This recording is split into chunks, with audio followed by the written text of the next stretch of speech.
Assalamualaikum warahmatullahi wabarakatuh. Sahabat yang dicintai Allah,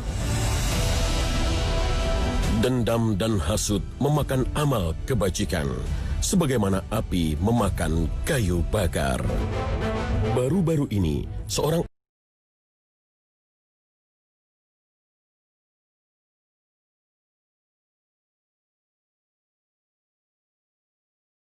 ada bersamanya. Pada saat penggeledahan di apartemen tersebut, polisi berhasil mengamankan 3 ekstasi dan 2 jenis obat, yaitu Tramadol dan Riklona. Diduga jenis obat penenang ini termasuk ke psikotropika. Dari hasil tes urin, hanya Lucinta Luna yang dinyatakan positif. Penangkapan Lucinta Luna terkait kasus narkoba turut mengungkap identitas asli Lucinta Luna serta pasangannya. Kasus ini membongkar rumor soal Lucinta Luna merupakan seorang transgender yang selama ini mengemuka di media sosial. Hal ini diungkap Kabid Humas Polda Metro Jaya bahwa Lucinta Luna memiliki 2 jenis kelamin berbeda pada identitasnya. Identitas Lucinta Luna pada KTP memang berjenis kelamin perempuan, namun dalam paspor jenis kelaminnya adalah seorang laki-laki. Selain itu, Kanit 2 Satuan Narkoba Polda Metro Jaya juga mengungkap bahwa Abbas yang diakui sebagai pasangan Lucinta Luna adalah seorang perempuan. Hal ini diketahui polisi dari KTP Abbas. Sosok itu memiliki nama panggilan Abbas yang dikabarkan memiliki nama asli Diah Ayu alias Esther. Terungkapnya jenis kelamin Lucinta Luna dan pasangan sampai saat ini masih menjadi perbincangan di masyarakat. Padahal MUI melalui fatwanya telah menjelaskan bahwa hukum berganti kelamin adalah haram. Dalam fatwa tahun 2010 dijelaskan, mengubah alat kelamin dari pria menjadi wanita atau sebaliknya yang dilakukan dengan sengaja, misal dengan operasi kelamin, hukumnya haram. Begitu juga bagi kalangan medis atau non-medis yang membantu proses pengubahan alat kelamin itu, hukumnya haram. Sungguh, inilah tipu daya setan untuk menyesatkan manusia hingga menyebabkan seseorang lupa akan fitrahnya. Bisikan syaitan akan merusak iman dan makin menjauhkan manusia dari ridha Allah Subhanahu wa Ta'ala. Na'udzubillahi min dzalik. Sahabat yang dicintai Allah, banyak sekali peristiwa kriminal yang tersaji di media massa atau bahkan kita temukan langsung dalam kehidupan sehari-hari yang sebagian besar dipicu oleh perasaan dendam. Seperti yang viral baru-baru ini, kejadian perundungan yang dialami oleh seorang siswi SMP Muhammadiyah, Kecamatan Putuh, Purworejo, Jawa Tengah. Siswi tersebut tak berdaya mengalami penganiayaan oleh 3 orang siswa lainnya. Tampak korban dipukul secara bergantian, mulai dari bagian kepala, pundak hingga punggung. Sementara korban yang merupakan siswi disabilitas hanya bisa tertunduk. Diduga, aksi ini dilakukan karena siswa-siswa tersebut dendam karena tak diberi uang oleh korban. Kini ketiga siswa yang melakukan aksi tersebut telah ditetapkan sebagai tersangka dan dijerat Undang-Undang Perlindungan Anak. Gubernur Jawa Tengah Ganjar Pranowo pun berencana menutup sekolah tersebut. Sahabat yang dicintai Allah, musim dingin di Baitul Maqdis ya. Suasana dingin ini membuat hati sejuk dan nyaman. Itulah seharusnya sebagai seorang mukmin ya. Bagaimana hatinya selalu nyaman, sejuk, damai dengan apapun kondisi yang Allah berikan. Sahabat, ketika berbicara tentang hati, ada satu masalah, penyakit yang kadang menghinggap dan ini membuat hati itu menjadi sakit. Apa dia? Dendam. Apa itu dendam? Dendam adalah ketika seseorang ingin membalas kepada orang dengan balasan yang jauh lebih menyakitkan, dengan balasan yang jauh lebih mengerikan, bahkan kalau bisa segala apa keburukan yang bisa ditimpakan pada orang tersebut, dia inginkan itu agar ditimpakan. Berbeda dengan mengambil hak. Kalau dendam tidak. Dendam ingin kalau bisa hancur semuanya, kalau bisa lebih lagi, kalau bisa. Nah itu dia. Itu yang perlu untuk kita hindari. Sahabat yang dicintai Allah, balas dendam adalah tindakan emosional tanpa memikirkan akibat buruk yang ditimbulkan di kemudian hari. Tindakan semacam ini dilatar belakangi oleh hawa nafsu seseorang yang seakan sudah tidak mampu lagi dikontrol secara manusiawi. Banyak sekali tindak kejahatan yang terjadi akibat dendam. Sebagian di antaranya bahkan berasal dari rasa dendam yang berlangsung secara turun-temurun hingga lintas generasi. Dendam kakek dibalas ayah, dendam ayah dibalas anak, dendam anak dibalas cucu, dan begitu seterusnya. Dendam turun-temurun adalah sifat buruk manusia yang sudah ada sejak dulu. Di zaman jahiliyah, suku Quraisy di dataran Arab terbelah menjadi dua akibat dendam, yaitu antara Bani Makhzum dan Bani Hashim yang sebenarnya masih satu keluarga. Pertikaian di antara keduanya sangat mudah tersulut karena selalu didasari perasaan dendam antar keluarga. Termasuk ketika Muhammad bin Abdullah yang berasal dari keturunan Bani Hashim mendakwahkan Islam, maka yang paling bersemangat menentangnya adalah suku Quraisy dari golongan Bani Makhzum. Sahabat yang dicintai Allah, ketika orang menyimpan dendam di hati, maka seperti menyimpan bisa dalam tubuh gitu ya. Dia akan menggerogoti kebaikan-kebaikan yang membuat dirinya akhirnya menjadi lumpuh keimanan dan kematian keimanan. Karena memang dendam ini Masya Allah ya, mengerikan sekali. Yang pertama keburukannya, tentu dosanya yang luar biasa besar.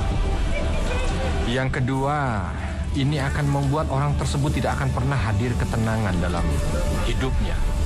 Jadi dia akan selalu berpikir bagaimana keburukan itu bisa dia timpakan pada orang yang saat itu sedang betul-betul dalam puncak amarahnya. Gimana caranya supaya dia bisa hilang, bahkan berganti dengan keburukan bagi orang yang mungkin tidak dia sukai. Berikutnya juga ini yang akan merusak kehidupan sosial gitu. Bagaimana orang akhirnya saling bersekongkol untuk membuat keburukan pada yang lain. Orang akhirnya berseteru satu dengan yang lain. Bahkan akan menimbulkan keburukan-keburukan yang jauh lebih mengerikan lagi. Bisa membunuh, ya, bisa menzolimi, bisa menyakiti. Nah, ini yang perlu untuk diantisipasi. Sahabat yang dicintai Allah, kisah tentang dendam di zaman Rasulullah SAW yang paling terkenal adalah dendamnya Hindun kepada Hamzah. Hindun binti Utbah adalah istri dari Abu Sufyan, petinggi kaum Quraisy di kota Mekah. Pada saat perang Badar antara kaum muslimin dan kafir Quraisy, Hindun harus kehilangan ayah, paman, dan saudara laki-lakinya karena tewas di tangan Hamzah bin Abdul Muttalib, panglima perang kaum muslimin yang juga paman kesayangan Rasulullah sallallahu alaihi wasallam. Kematian ayah dan saudaranya itu telah memicu dendam membara yang terus tersimpan dalam hati Hindun, hingga akhirnya berlanjut di perang Uhud, di mana ia menyewa ahli pelempar tombak bernama Wahsy yang dipersiapkan khusus untuk membunuh Hamzah. Dalam perang Uhud, kaum muslimin yang dipimpin Rasulullah SAW hampir menang. Namun akibat pasukan pemanah kaum muslimin meninggalkan posisinya dan melanggar perintah, keadaan pun berubah. Pasukan kafir Quraisy yang saat itu dipimpin Khalid bin Walid berhasil melakukan serangan balik untuk mendesak kaum muslimin dari arah berlawanan.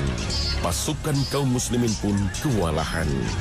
Dan saat melihat Hamzah mulai terdesak, Wahsy yang sudah mengintainya dari awal segera melemparkan tombaknya hingga menembus ke dada Hamzah radhiyallahu anhu.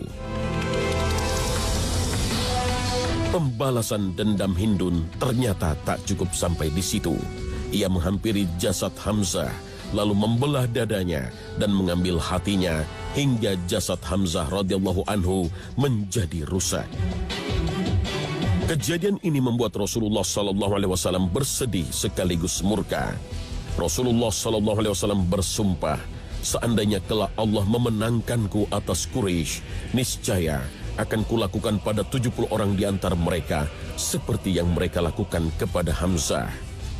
Saat itulah Allah Subhanahu wa taala mengirimkan malaikat Jibril untuk menyampaikan wahyu kepada Rasulullah sallallahu alaihi wasallam melalui surah An-Nahl ayat 126. Dan jika kamu membalas, maka balaslah dengan balasan yang sama dengan siksaan yang ditimpakan kepadamu. Tetapi jika kamu bersabar, sesungguhnya itulah yang lebih baik bagi orang yang bersabar. Turunnya ayat ini seakan menjadi jawaban bagi umat Islam bahwa tak ada lagi balasan yang lebih baik atas kezoliman selain memaafkan. Ya, setiap manusia tentu punya hak untuk memperbaiki kesalahannya. Dan tanpa adanya maaf, tentu tidak akan pernah ada akhir kehidupan yang baik. Sahabat yang dicintai Allah, ini bukan action pakai payung ya, tapi karena hujan. Jadi saya pakai payung nih. Nah, bicara tentang buruknya dendam, maka kita harus belajar bagaimana caranya supaya kita ini tidak termakan dan terprovokasi dengan bisikan iblis sehingga kita terjebak pada dendam. Ya. Yang pertama, kita perlu tahu bahwa semua itu akan menjadi mudah ketika kita punya ilmu, dan ini merupakan bahagian yang umum. Jadi mau tidak mau kita harus mampu menjadi orang yang senantiasa menghiasi dan membekali diri ini dengan ilmu.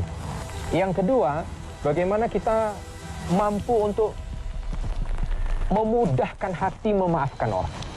Ketika Allah Subhanahu wa taala sebutkan tidak orang beriman wal kadhiminal ghaidz, dilanjutkan dengan afina anin nas.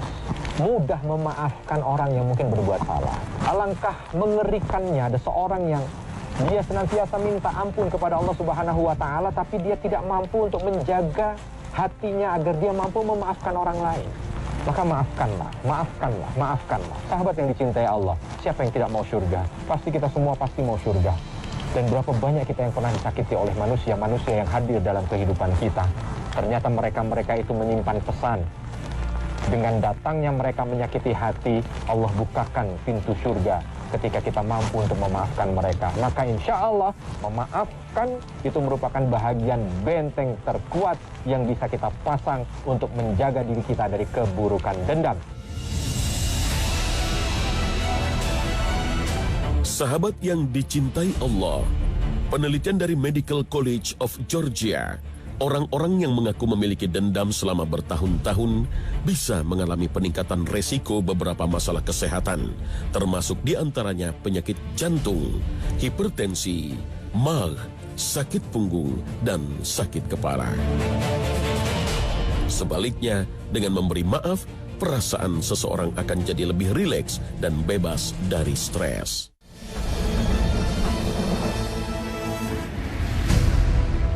Sahabat yang dicintai Allah, kita tahu kondisi sahabat-sahabat kita, kaum muslim di Palestina, selama lebih dari 70 tahun hidup dalam derita penjajahan Zionis Israel.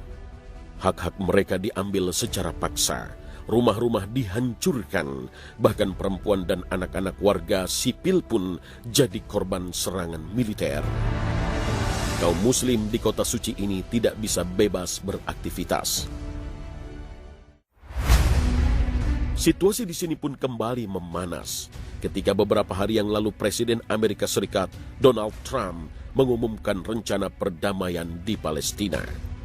Dengan merilis peta pembagian wilayah baru yang dianggap lebih menguntungkan Zionis Israel, salah satunya dengan menjadikan kota Yerusalem, tempat di mana Masjid Al-Aqsa berada, sebagai ibu kota baru negara Israel.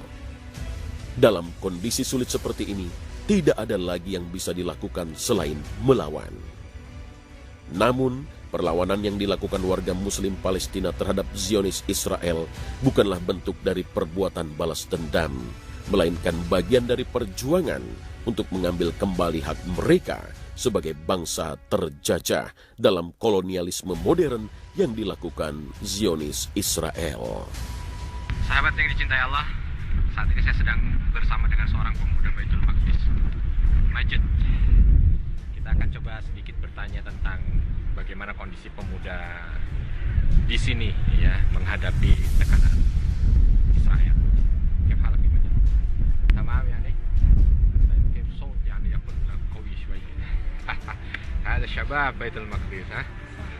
كيف يعني أحوال شباب بيت المقدس يوميا كذا؟ يوقفوهم على الباب، على باب الحرم، على الحرم بياخذوا هويتهم بعد الصلاة، بس يطلعوا من الأقصى بيعطوها إياها. هذا كثير ضغط من إسرائيل ولا؟ كثير.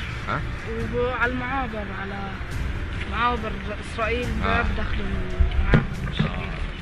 ويعني إخوانك يعني كثير من المعتقلين يعني في السجن؟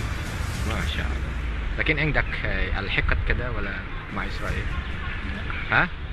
ما شاء الله. يعني أمنية من Allah yani ala nasr qarib insyaallah. Insyaallah. Sahabat yang dicintai Allah. Singkat tapi ya menggambarkan lah setidaknya bagaimana kondisi sahabat-sahabat pemuda kita yang ada di Baitul Maqdis ini. Sulit hidup mereka. Tetapi ada sesuatu yang luar biasa ketika ditanya ada dendam tidak. Ya senyum aja sih. Senyum itu mungkin menggambarkan mau dendam gimana, nggak dendam juga gimana mungkin bahasanya gitu ya. Cuman mereka senantiasa yang saya pegang adalah kekuatan mereka kepada Allah Subhanahu wa taala. Kun ma'allah. Senantiasalah bersama dengan Allah, maka segala sesuatu itu akan menjadi mudah gitu. Kebersamaan mereka dengan Allah itulah yang membuat mereka itu mampu terus menjalani kehidupan itu dengan husnuzon ya, dengan berbaik sangka. Insya Allah pertolongan dari Allah itu dekat dan Allah akan memberikan yang terbaik dalam setiap aktivitas hidup yang mereka jalani. Dalam surah Asy-Syura ayat 39 sampai 43 Allah Subhanahu wa taala berfirman, dan bagi orang-orang yang apabila mereka diperlakukan dengan zolim, mereka membela diri, dan balasan suatu kejahatan adalah kejahatan yang setimpal. Tetapi barang siapa memaafkan dan berbuat baik kepada orang yang berbuat jahat, maka pahalanya dari Allah. Sungguh, dia tidak menyukai orang-orang zolim. Tetapi orang-orang yang membela diri setelah dizolimi, tidak ada alasan untuk menyalahkan mereka. Sesungguhnya kesalahan hanya ada pada orang-orang yang berbuat zolim kepada manusia dan melampaui batas di bumi tanpa mengindahkan kebenaran. Mereka itu mendapat siksaan yang pedih. Tetapi barang siapa bersabar dan memaafkan, sungguh yang demikian itu termasuk perbuatan yang mulia. Ayat tersebut menerangkan bahwa dosa tidak bisa dibalas dengan dosa. Namun sebagai manusia, seringkali kita terbawa oleh hati yang panas untuk membalas dosa dengan dosa. Ya, setan tidak akan pernah putus asa untuk merusak iman dan menyesatkan manusia.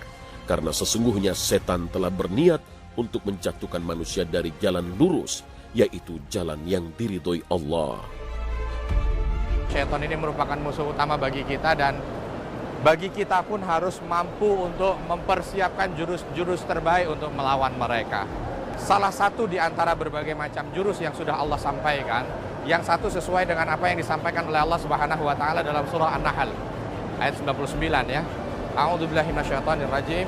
Innahu laisa lahu sultanun 'alal ladzina amanu wa 'ala rabbihim yatawakkalun. Bahwa sesungguhnya syaitan itu dia tidak punya kekuatan untuk mengganggu orang-orang yang beriman kepada Allah Subhanahu wa taala dan mampu bertawakal dengan sesungguh-sungguhnya tawakal kepada Allah Subhanahu wa taala. Artinya ketika orang itu punya iman di dalam hatinya, maka syaitan akan sulit sekali untuk masuk ke dalam orang yang seperti ini. Maka mau tidak mau tingkatkan keimanan. Maka dari itu perbanyak amal-amal soleh. Apapun bentuk amal solehnya kita perbanyak. Dengan ini tingkat keimanan kita tinggi dan dengan ini syaitan sangat sulit sekali menembus benteng untuk menggoda orang-orang yang seperti ini. Selanjutnya yang disampaikan juga oleh Allah Subhanahu wa taala di sini, mereka-mereka yang bertawakal kepada Allah, pasrahkan semuanya kepada Allah, jangan kepada yang lain. Kalau seandainya kita mampu untuk memasrahkan semuanya kepada Allah, maka insya Allah di situ seolah-olah kita membuat benteng besar yang setan tidak bisa masuk ke dalamnya. Sahabat yang dicintai Allah, selama ini kita telah keliru dalam memahami siapa sebenarnya syaitan. Allah Subhanahu wa taala telah berpesan dalam Al-Quran bahwa syaitan adalah musuh orang-orang beriman. Syaitan dalam benak kita hanyalah makhluk tak kasat mata yang seringkali menggoda manusia. Padahal syaitan merupakan sifat dari makhluk Allah Ta'ala yang jahat, tidak taat, suka maksiat, suka melawan aturan, atau semacamnya. Oleh karena itu, sangat penting bagi kita mengetahui karakter syaitan yang telah disebut dalam Al-Quran, di antaranya adalah menyesatkan. Sahabat yang dicintai Allah, saat ini saya sedang berada di lembah Nabi Syuaib. Kita akan masuk pada sesi tanya jawab sekarang. Ada pertanyaan dari seorang sahabat kita ya. Ustadz, bagaimana sih cara yang benar menghadapi haters di sosmed? Saya nggak pengen dendam, karena kalau kita balas ya mereka jadi lebih jahat lagi. Tapi kalau dibiarin aja dia malah makin tambah membuli ya, dan akhirnya ditakut jadi yang lain benci. Mohon pencerahannya Ustadz. Baik, jadi begini sahabat yang dicintai Allah, sekarang memang begitulah modelnya ya, fitnahnya begitu tajam. Orang kalau dulu itu lisan lebih tajam dari pisau, tapi sekarang ini ibu jari nih terkadang jauh lebih tajam lagi daripada pedang gitu. Ini yang harus kita waspadai dan kita tidak boleh hanyut dengan itu. Jadi kalau seandainya nanti misal kita itu di haters orang, kita itu dibohongi, dibully orang, ya, dilempar berita-berita berkaitan dengan fitnah, berkaitan dengan masalah kita. Kita lihatlah sahabat, kalau memang itu tidak perlu untuk ditanggapi, saya kira tidak perlu ditanggapi ya. Nanti terlanjur kita mengikut ya. Kan kalau dalam Islam itu wa'arid anil jahilin, kita diminta untuk meninggalkan orang-orang yang dalam tanda kutip itu jahil gitu. Jahil ini macam-macam. Jahil itu yang menghembus-hembuskan fitnah, jahil itu yang membawa pada keburukan, jahil itu orang yang berbicara tanpa ilmu. Jangan ditindaklanjuti, jangan diikuti, karena kalau itu kita ikuti kita akan terjebak pada perangkap syaitan. Perlu tapi usah diklarifikasi. Oke, kalau memang ada yang perlu untuk diklarifikasi ya diklarifikasi saja seperlunya, jangan hanyut. Karena apa sih yang perlu kita klarifikasi buat orang yang tidak suka dengan kita? Apapun yang keluar dari lisan kita itu dia tidak suka, selesai sudah.